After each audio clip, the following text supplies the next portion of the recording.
Welcome to the Building Community Podcast, a show for thought leaders like you.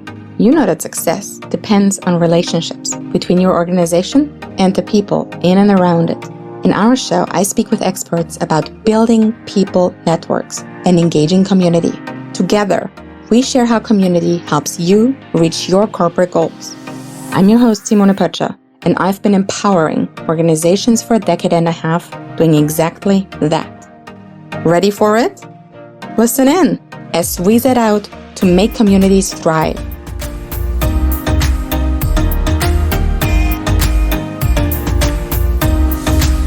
We wanted them to be brand ambassadors for us and have positive recognition of our organization. That's only one of the reasons why Lisa Inserra says every organization needs a corporate alumni network. Lisa is the Senior Director for Talent Acquisition at Sodexo, a French food services and facilities management company.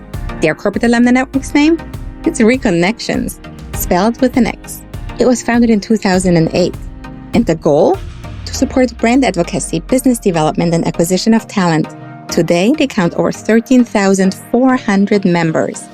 Reconnections makes it possible for Sodexo to stay in touch with a huge industry-experienced talent pool, invaluable in today's competitive labor market. And Lisa's advice? Never break contact. Always stay in touch.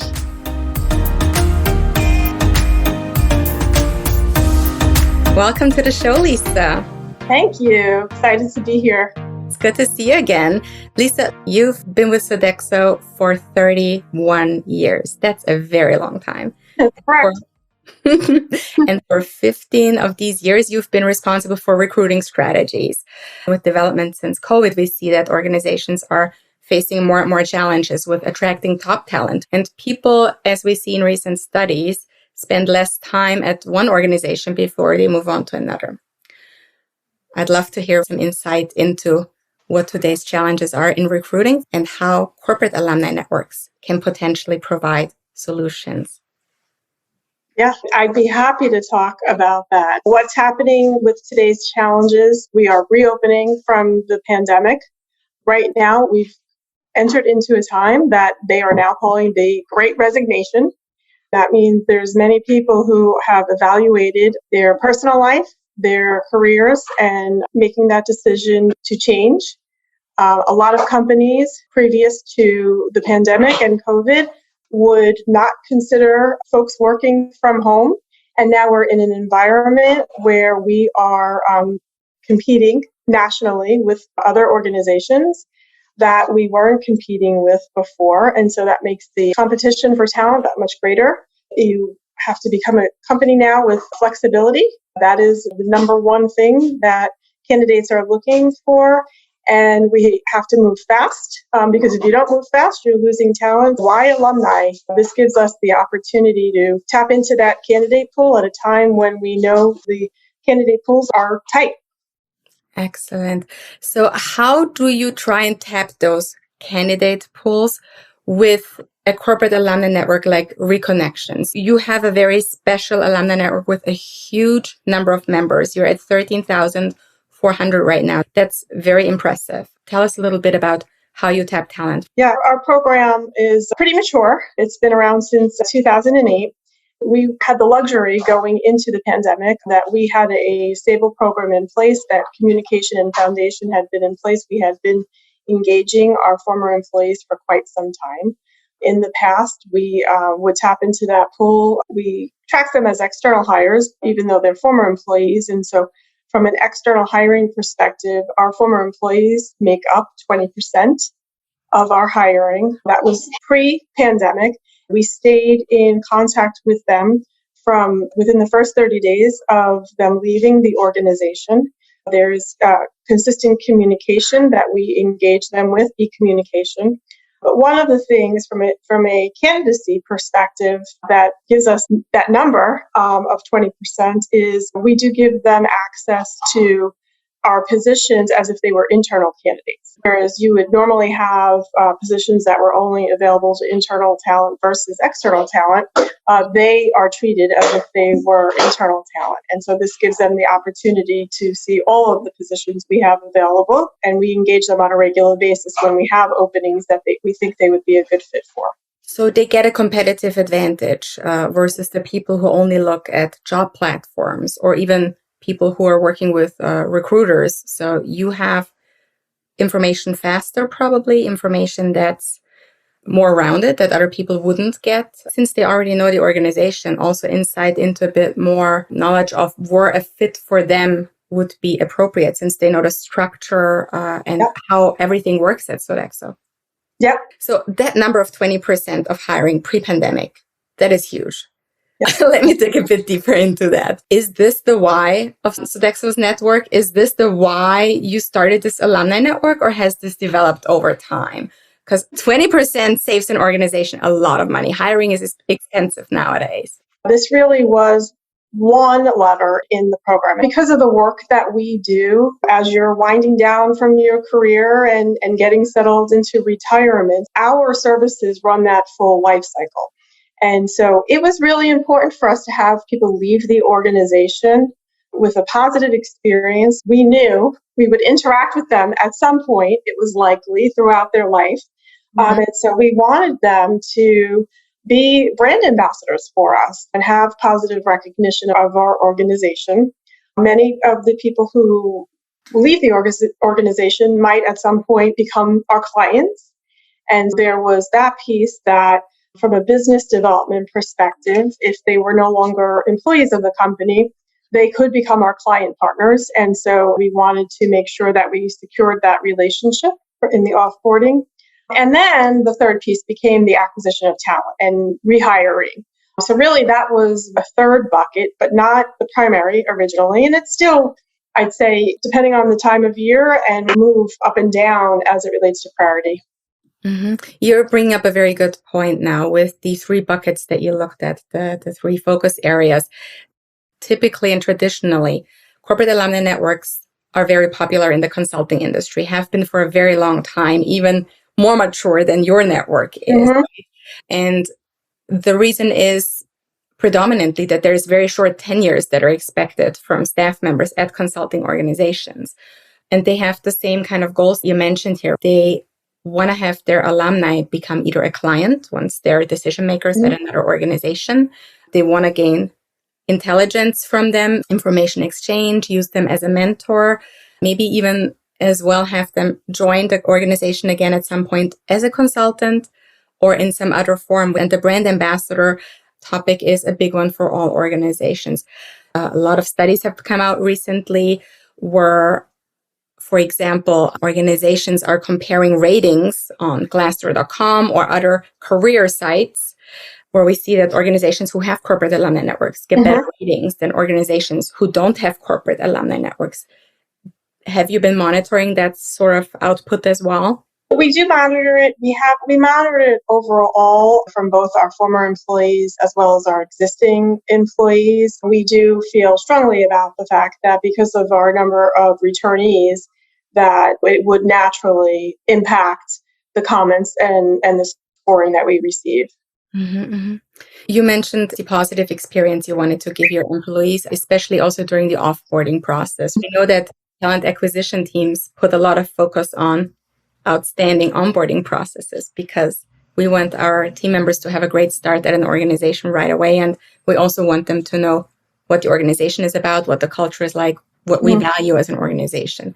But the offboarding process has often just been a little bit of an aside, less efforts, less planning. It just happens without a lot of structure. How is Reconnections impacting your talent experience strategy? Yeah, so I think it's an important piece. Regardless of how someone leaves the organization, we do reach out to them within the first 30 days of their departure. We invite them to stay connected with Sodexo. We ask them to update their profile so that they become a member of Reconnections, and that gives us the ability to continue to communicate with them as they proceed with their separation from the organization. So from within that first month, Mhm. we are in contact with them. And then there's communication that will go out thereafter pretty regularly. But it is that first 30 days that we try to capture them. Yeah, they're essential. And do you do this in an email, via a letter? Do you bring that up already during the offboarding or the exit interview? What does it look like in a day-to-day scenario? Depending on the employee's situation on how they're offboarding, we make sure that we orient them to the program prior to them leaving the organization. But if for some reason that was missed, they do receive an email from the company within that first 30 days, introducing them to Reconnections and then urging them to set up a profile and stay connected. Mm-hmm. Do people who already work at the organization, are they familiar with Reconnections? How do you connect those two players? Yeah, it's a great question. And I will tell you that initially, this is years ago, when we first were launching the program, culturally, we weren't ready for this type of program.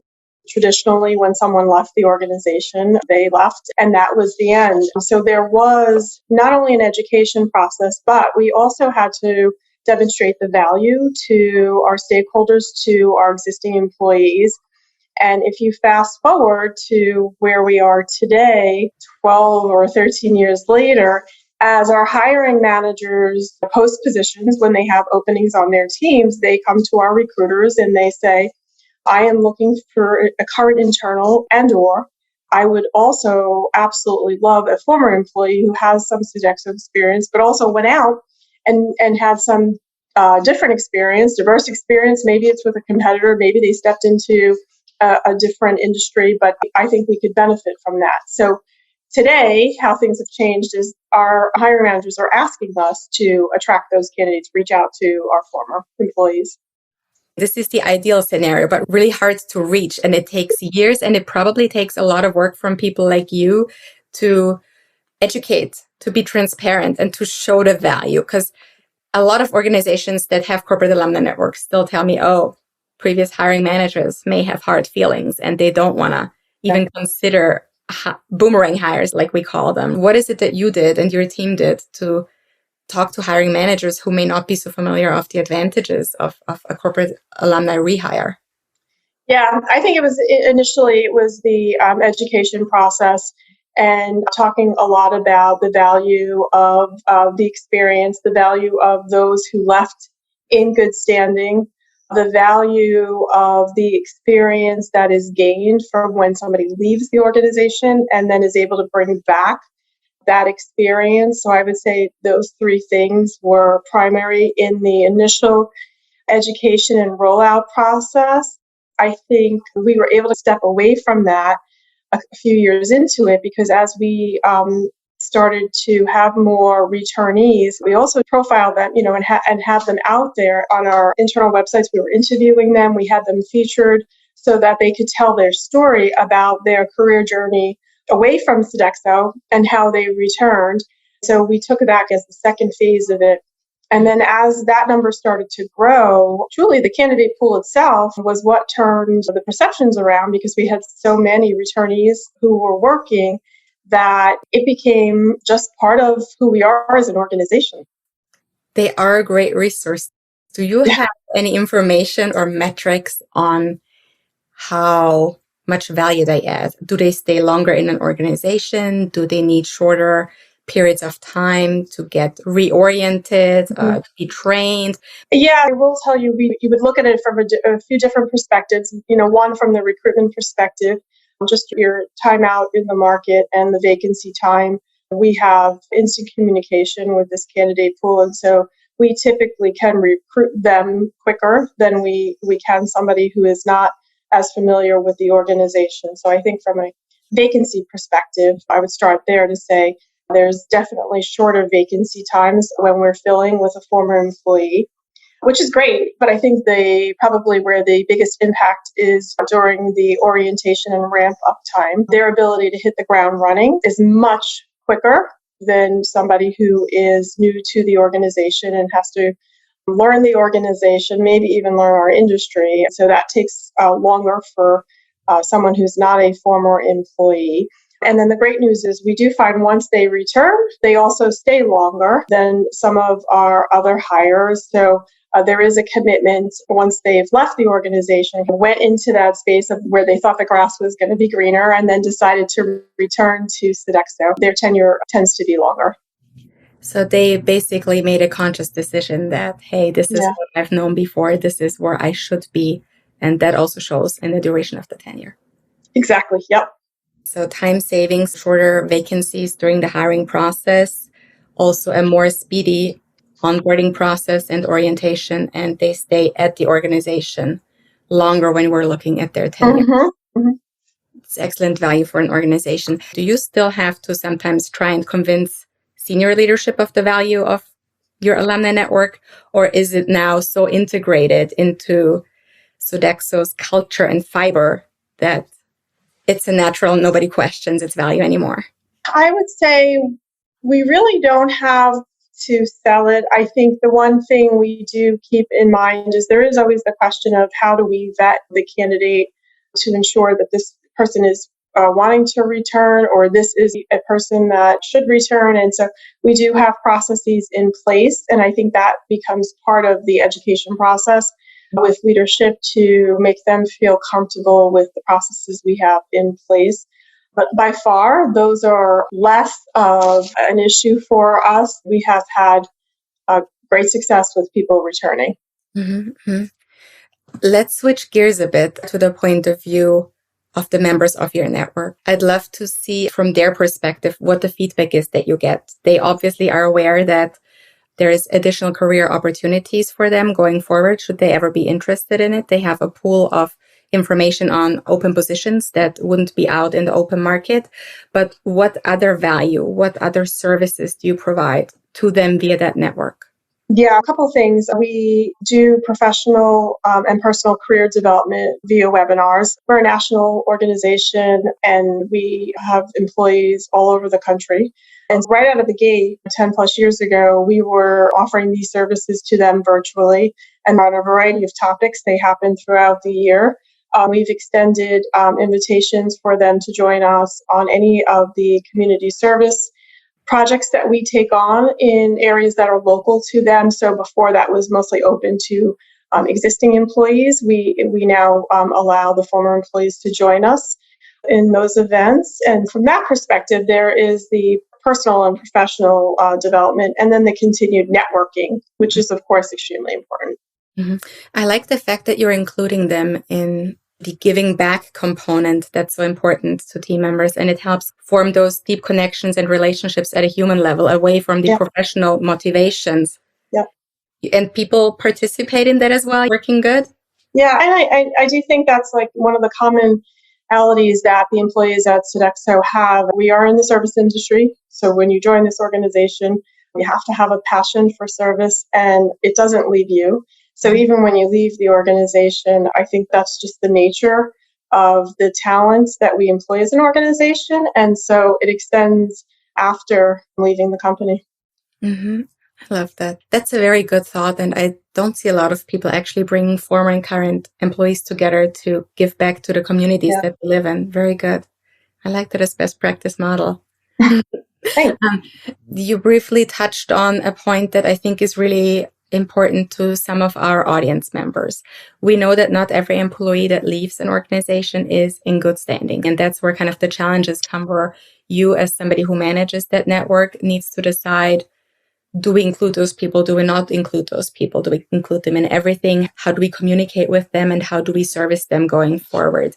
I'm sure you've had those difficult conversations with your teams. Yeah, from early on, we made the commitment that we would invite everyone who worked for the organization and was leaving the organization to join the community. They have access to any of the professional development, personal development that we offer, the community events, the networking opportunities, where things might take two different paths is on the rehiring process. And so for someone to be able to rejoin the organization, they have had to leave the organization in good standing. And if they did, then they just continue on with their career path with Sodexo. So that would be the only difference. That's also very rare. A lot of people have different approaches and don't include that group in their networks? We are definitely an organization that has been on a diversity journey for 20 plus years. And where we can, we try to be as inclusive as we possibly can be. And I think that shows in how we approach some of our work. And this would be a good example of that. Absolutely. So Lisa, I touched a little bit on a challenge of growing a network. And we know that once an organization starts an alumni network, we're not going to see that hockey stick growth. It's a slow process. It's building, like with building a house, one brick at a time, one person at a time, one step at a time. Do you have any best practice models to share from how to grow and scale such a network? And also, what are some pitfalls that organizations who are interested in starting their own corporate alumni network, what they should be aware of and look out for?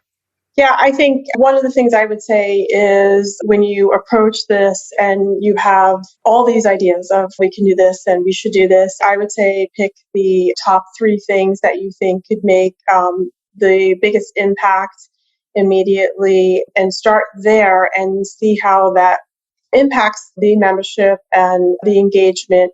And then you can continue to add components into your program. I think too often we want to overcommit and then we find we've got too many things going on at the same time and we can't really get anything to the point where we feel like we're really getting that return. So I do feel like it's okay to say, we're going to pick 2 or 3 priorities and that's what we're going to focus on for year 1 or year 2.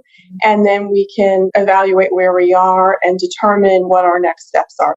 When we were starting our program, we had a list of things that we want to do X, Y, and Z. And then we realized, okay, 1, how many resources could we commit? And then 2, based on those resources, what could we get done and get done really well? And so to me, that would be the best advice I could give on don't feel like you have to do everything at once. Get something done really well. I think that's a very good point. We need to introduce something and then look at what the success of this one project, of this one service is, rather than introducing 10 things at a time, because then we don't know what works and what doesn't work. We need to always be in constant communication with our members, with the people that we're putting these services out for, just to see what works for them and what doesn't. And one thing may work at your alumni network that may not work at mine, because people have different needs and those change over time as well. So you can constantly iterate with that perspective. And what are the pitfalls that you would advise somebody to watch out for? I think initially, and I just touched on it, the resource allocation, realistically, what kind of resources, how much of the resources we'll have available. We talked a little bit about leadership, making sure that you have had those meetings with leadership, that you've addressed any concerns, that you have plans for. We talked about overloading the program. Don't try to do too much too soon. I think it's totally fine to start smaller and plan on building bigger in the future. And I think too often we feel like the alumni program could become like a marketing channel for an organization.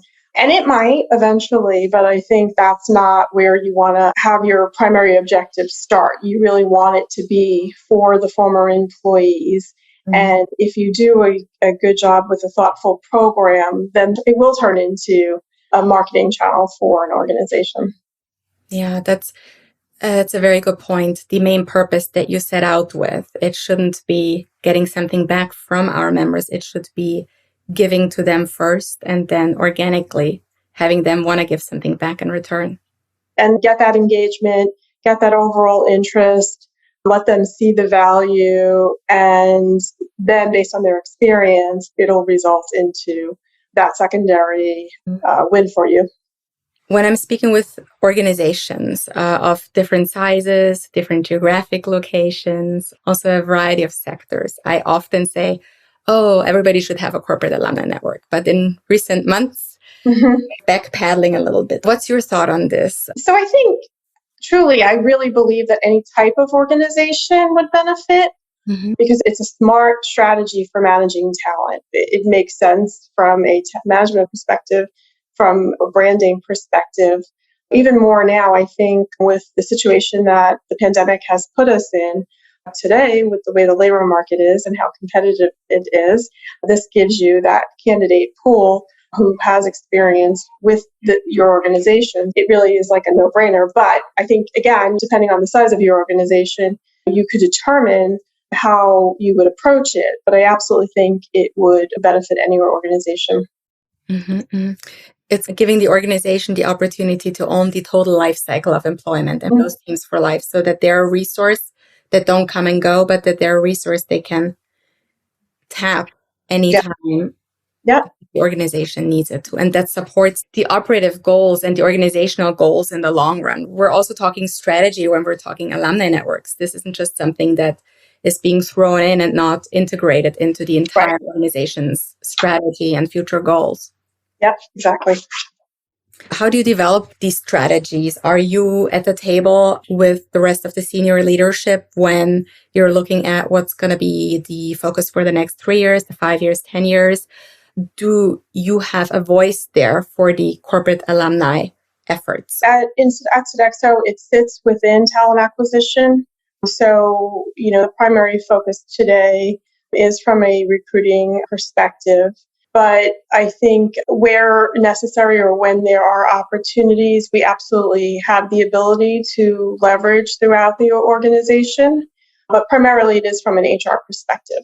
So how should organizations best go about getting started? You mentioned a few of the thoughts that you need to put into in the beginning. How do you get buy-in from senior leadership? Mm-hmm. How do you secure your funding? Yeah, I think going into it, you really want to understand, why do we want to start this? What's the end in mind here for us? Define what you're hoping to gain from maintaining those relationships, not only from the organization's perspective, but also from the employee's perspective. What is the benefit for them to be engaged, and what would they, receive by joining a network that you might want to create? For us, once we determined that, we then created a marketing strategy on how we were going to engage our alumni and educate our internals of why the program would be valuable. Mm-hmm. To me, those were the key points. We had to make sure that we had something to go to market with, and we had to have the support internally. Mm-hmm. And then our plan consisted of consistent communication. We wanted to be in front of the alumni consistently. We wanted them to have access to Sodexo, not only from a job perspective, but what we were working on. We do a lot out in the community. We are in a variety of markets. We offer, more than 100 different services. And so we wanted to be able to get all of that out to our former employees so that they could see the work that we were doing. It sounds to me like you're describing that with consistent communication, we're identifying the most important success factor for your alumni network. Yep. Engagement, the communication, transparency. Exactly. Yeah. Very good. Let me ask you one last question, Lisa. You've mentioned COVID-19 earlier and the recent developments we've seen where organizations have to face challenges in the shift in how they manage their teams, how they onboard new hires. What trends do you see in regards to alumni networks for talent acquisition purposes? Yeah. I think right now the labor market is one that we have never seen before. And depending on where you sit, that could be a good thing. We talked a little bit about how quickly the talent is being scooped up, but I also think you want to focus on what happened during the pandemic. And we know that women were the most hard hit during the pandemic. We saw a lot of women exit the workforce. We have a very large network of women who worked for the company. We have the ability to work with that group to make them aware of our opportunities and keep them engaged. So I think keeping women and getting women back into the workforce is something the program can help with. Mm-hmm. Overall diversity as well. It is helpful today as we're coming out of, we hope, the pandemic. Often good things like that happen organically and you end up where you're supposed to be with your efforts. Yeah. Excellent. Lisa, thank you so very much for sharing your expertise today. Valuable thoughts as always. I appreciate you being here. Thank you so much. This was wonderful. Enjoyed talking about and sharing about Reconnections. Thank you.